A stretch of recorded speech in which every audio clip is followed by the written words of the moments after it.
Dr. Shekyra DeCree, thank you so much for taking the time. I appreciate it. Thank you for having me. Thank you. It's an honor being here. Thank you.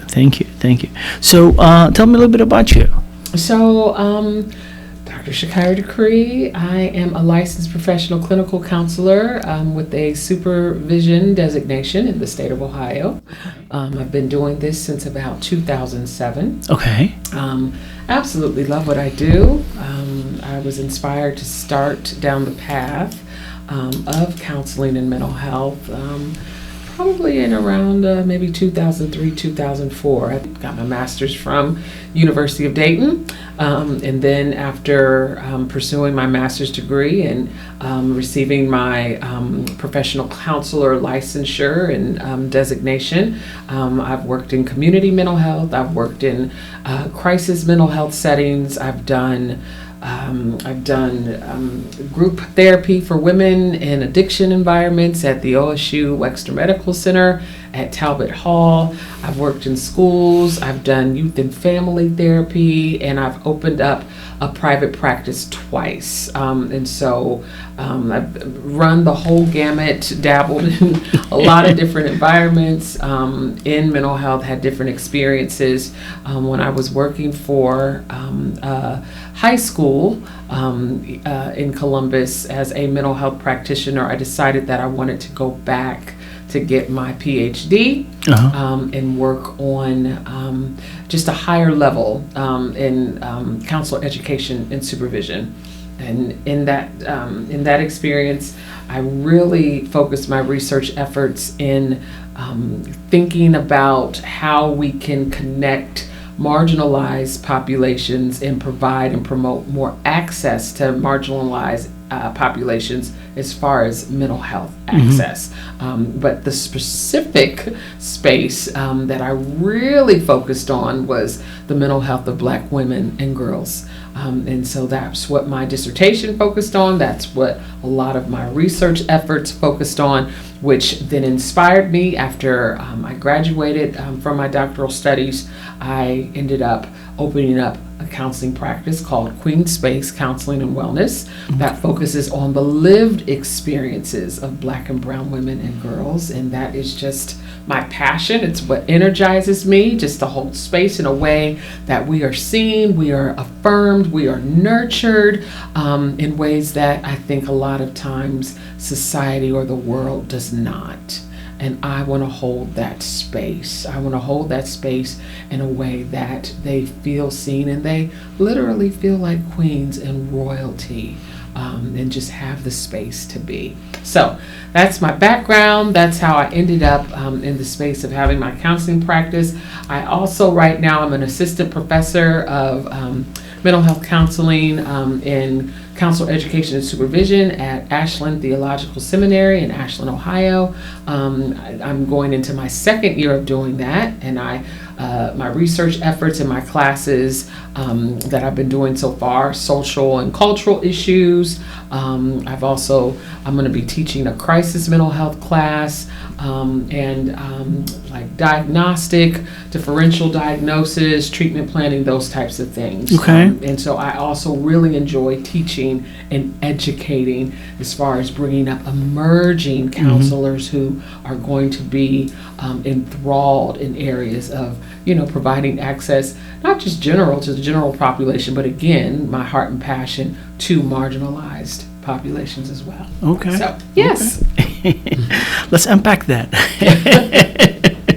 Right. So there's a lot of things, you touched on a lot of things, specifically what inspired you, and how do you go about I can feel the passion. I sense the impact that you're making, but I wanted to find out a little bit more about how do you measure the impact that you're making at the moment since you open your Queen Space Counseling Wellness? Yeah, I think one of the main ways I measure it is when clients come back to me and they just affirm the experiences that they're having by being seen, by being heard, and then by being empowered. At the end of every session, I tell every specifically woman that I have the honor of partnering with in her mental health journey, I always tell them and ask them, tell me one way you are going to protect your crown between this session and when we see each other again.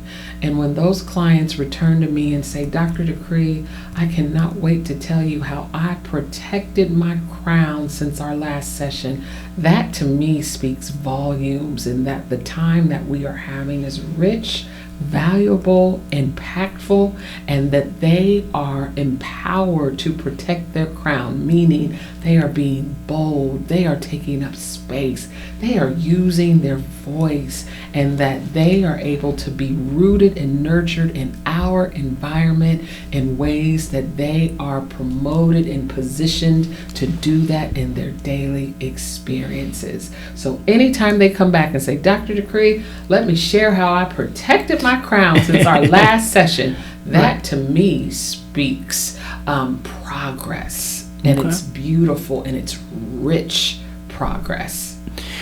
You focused on a specific niche, right? Was there some sort of a life experience that kind of sort of drew you into that specific niche?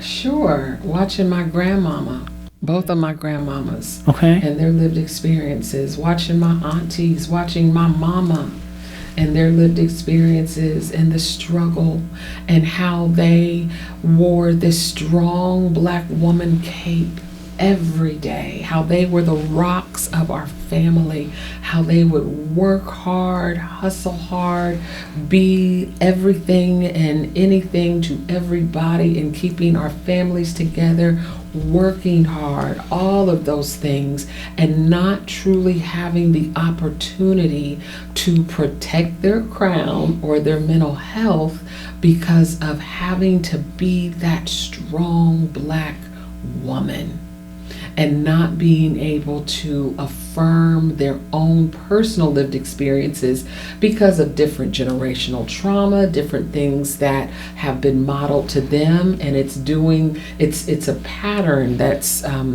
being modeled generation to generation, but watching their lives and their walks. And it's beautiful that they were there for us, that they've been the rocks for their family. But there were a lot of instances where I know that they have wanted to cry, where they just needed space, where they just needed to be without having on that superwoman cape, that they weren't able to, either because they were taught and it was modeled to them. I would say since slavery here in the United States, Black women have been positioned to be strong and keep it pushing, and this is what we have taught our daughters. During slavery, Black women didn't have time to decompress. They didn't have time to breathe and do mindfulness activities. They were running the fields, the houses, taking care of their children, taking care of the slave master's children, all of the things, the cooking, the cleaning, and then also being tortured, brutally beaten if they didn't or did all of those things. And they never had time to unpack that. They had to just be that superwoman and keep going, taking care of their own families and the families of others. We have been the nucleus for generations, and we are the nucleus without rest. And I saw that in my grandmother and my mom, both of my grandmothers, and my mother and my aunties. We wear that cape so much. Where is the rest? And so I was inspired to create a space where Black women could rest and take that cape off instead of being everything to everybody. And the research that I conducted in my doctoral studies and then postdoctoral studies, we weather ourselves. We may look good on the outside. They say Black don't crack. We may look good on the outside, but on the inside, by wearing this cape and not being strong responsibly, we lead the numbers in high blood pressure, heart disease, diabetes, all cancers, all of these things that cripple us because we don't give ourselves the space to rest or to talk about or unpack our mental health. So that's what inspired me, seeing the women around me standing on the shoulders of the women, my ancestors who raised me, and thinking, you know what, as beautiful and as powerful as we are, we need space to take off the cape, where we don't have to be that strong superwoman, and we can pack what's been suppressed on the inside of us, where we can cry, where crying is not looked upon as a weakness, where we can be transparent and vulnerable without judgment. And I saw that in the women in my family, and I wanted to honor them by providing a space that really prioritizes and takes care of our health. I believe that Black women, and Malcolm X said this, are some of the most disrespected, unprotected, and neglected people on the planet. And I want to turn that around by what I do and how I hold space and prioritize them. When he said that statement years ago and now, what do you think is the difference? Nothing. Okay. Absolutely nothing. Okay. Elaborate on that for a little bit. Nothing. We are still, there's something called, and this is not being disrespectful to the race, but there is something called the wimpy white boy syndrome. And it is in medical research. The different medical associations around the world internationally study this phenomenon. And what it is, they have noticed that when little baby white boys are born prematurely, they are, by numbers and by research and data, they are the most likely to suffer either severe respiratory issues or die prematurely from premature births. And so it's this phenomenon that they have coined the wimpy white boy syndrome. The next group or cohort, racial cohort of babies who also die prematurely are little baby Black boys and then little baby white girls. They're also the next cohorts that die prematurely. But the cohort of babies who are the most likely to survive being born prematurely are little baby Black girls.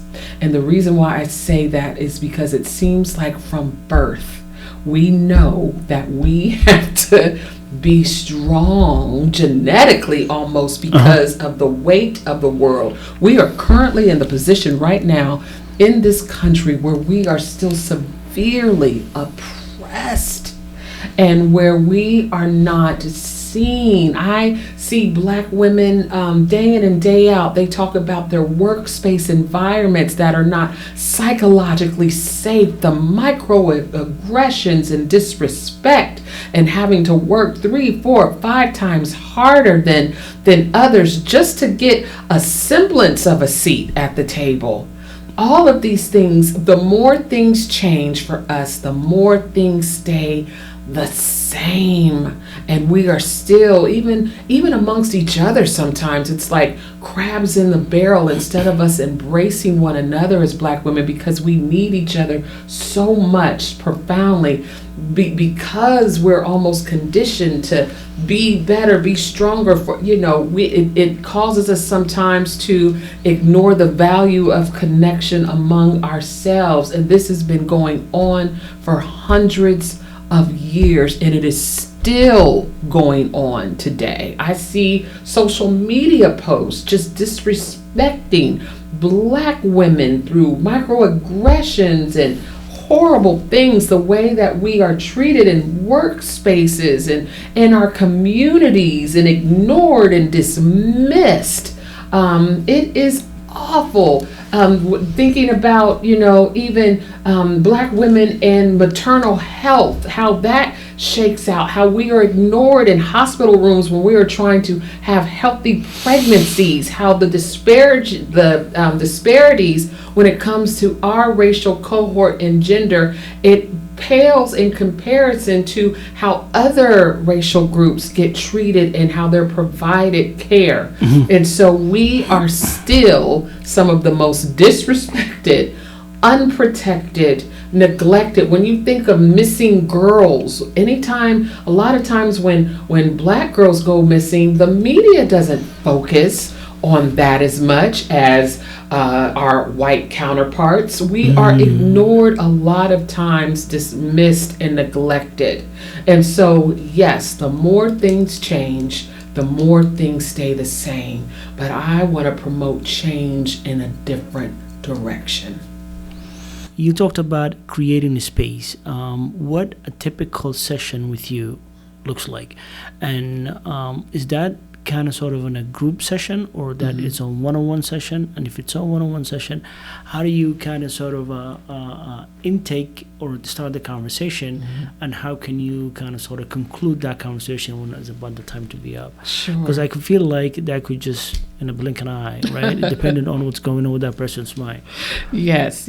So first of all, I believe setting is profoundly important. So my office embodies what I believe Black women can appreciate, enjoy, just immerse themselves in when they walk into the room. I try to engage all the senses. I have artwork with Black women with crowns all around my office. I have a big neon sign that says "Protect Your Crown" in purple, because I believe purple represents royalty. I have soulful, culturally appropriate music playing in the background so that she instantly connects. Even where she sits, I have the women who enter my office select their seat wherever they are moved to sit down. I tell them to sit wherever they'd like.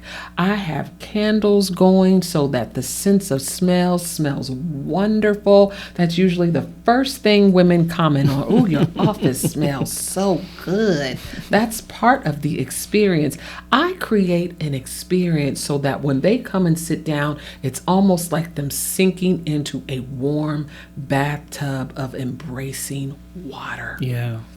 And that's how I try to set the stage, to give them a level of comfort of, this is your space. That's why I named my practice Queen Space. I want them to feel like it is their space. If women are listening, not watching, they can, that was a good visual, right? They can picture that. Interested in the niche specifically. Why, if we dig into a little bit about the race, why specifically Black women? Why not all women? First of all, I want to give a caveat that I will see anybody in my practice. Okay. I will. However, I make it absolutely clear in my profiles that my expertise is for Black women and girls. That I do counsel from a culturally informed perspective. And that's where my research is. So I make that very clear. But I've seen men, I've seen women, I've seen white, I've seen all different types of cultures. However, my niche for Black women is because if you look at the data, and I would say there was a boom in 2020. So many Black women felt liberated to start to seek counseling. Do you think that's more than ever?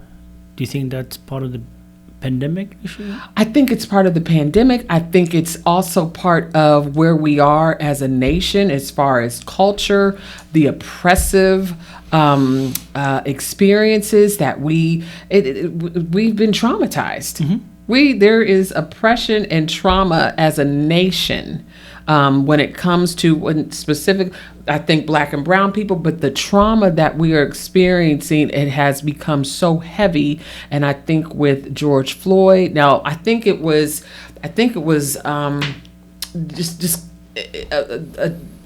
think it just kind of tipped the iceberg. It just ended up being this imploding thing that was building and building and building. And until the dam finally broke. Right. But I think 2020 was a pivotal year as far as COVID, yes, but then just all of the racial oppression that we were seeing on television and on our timelines, and the police brutality, and just all of these things that I feel like it finally came to a point where I think a lot of minority groups started really seeking mental health more than ever before, because culturally, just from different perspectives, mental health, that wasn't something that necessarily was something that many cultures outside of whites would seek. But I think in 2020, that was a pivotal year. And then, so as far as Black women, yes, I believe that was a year that they started seeking counseling more than ever. And here's the thing, there's not a lot of Black or brown mental health professionals. And so the harvest is plentiful, but the laborers are few. And so me seeing that and recognizing that, I thought, oh, I absolutely need to do my part and get in here to provide more access to our population, because it's needed. They're wanting it. It's necessary. The time is now. Right. And so that was part of the reason why I opened up my practice, and I do a lot of my focus on that niche, because there is an outpouring of a need for Black therapists. And many of the Black women that I speak with say, you know what, when I try to look for therapists, I can hardly find any Black female therapist, because I feel more connected. I need somebody who can see me, who gets it, who understands my lived experiences. And no shade to white practitioners, but they are looking for somebody who sees them and can really connect with them on those lived experiences where they feel safe and understood. And so that's why I made my focus that, because I noticed, and I was working on my doctoral studies during the pandemic and during all of the racial tension of 2020 and beyond. And that's where I saw, that's where I became inspired. I need to open up a practice that is the answer to this problem and providing more access, because there's not a lot of Black or brown mental health therapists out there, not enough to go around to help fill this need. Right. I mean, we can all say that there isn't enough therapists that can cover the community, Black and brown. I can attest to that. So you talked about, you educated on the trauma folks, anxiety, and all that. What is the one thing that jumped at you that is just a kind of sort of hard to turn the corner? I think a lot of times, first of all, trauma therapy, I think, is super, super highly important. And trauma-informed care is something that is needed and necessary. I am still becoming more and more certified and educated in trauma-informed care. I'm not as certified and educated in that space as I would like to be, because of the fact that that is a corner that has been hard to turn with many, many clients. We experience so many years of generational trauma, and we experience trauma in ways that we don't recognize that it's actually trauma. I actually talked to a client today who I was doing our initial assessment, and from what they told me, they didn't recognize their lived experiences as actual trauma. Yeah. That their depression, their anxiety, some of these things that they're experiencing in their daily lived experiences are rooted, all of these things are rooted in trauma. And so when you don't recognize that that's what it is, it's hard to really grasp doing the work needed, or recognizing or understanding the work that's needed to be healed and get from unhealed space to a healed space. This is how I see it with trauma, and this is why I feel like it's so hard to turn that corner. And this is what I explain to some of my clients.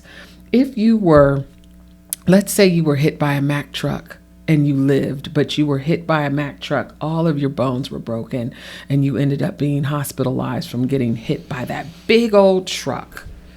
If you're in the hospital, the day after you get hit, will you be able to get up and run a marathon? No. Absolutely not. No. In fact, it's going to maybe take months, possibly years, for your body. You're going to need to get physical therapy, occupational therapy. There might even be mental health things from getting hit. It's going to take a lot of therapy, a lot of healing, you giving your body space, grace, pacing yourself to heal from that traumatic incident of being hit with a Mack truck. Well, here's the thing.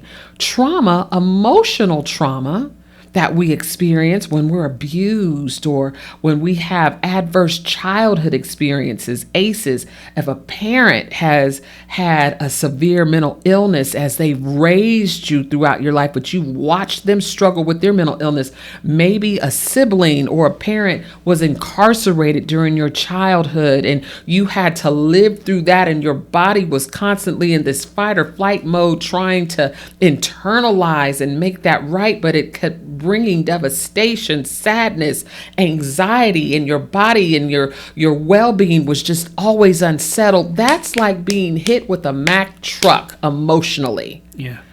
But see, here's the thing. We don't go to therapy to get healed from getting hit with that emotional Mack truck. So this is years of walking around with emotional broken bones, years potentially of walking around with all of these emotional broken bones without getting therapy or allowing yourself to deal and heal in a safe, supportive environment.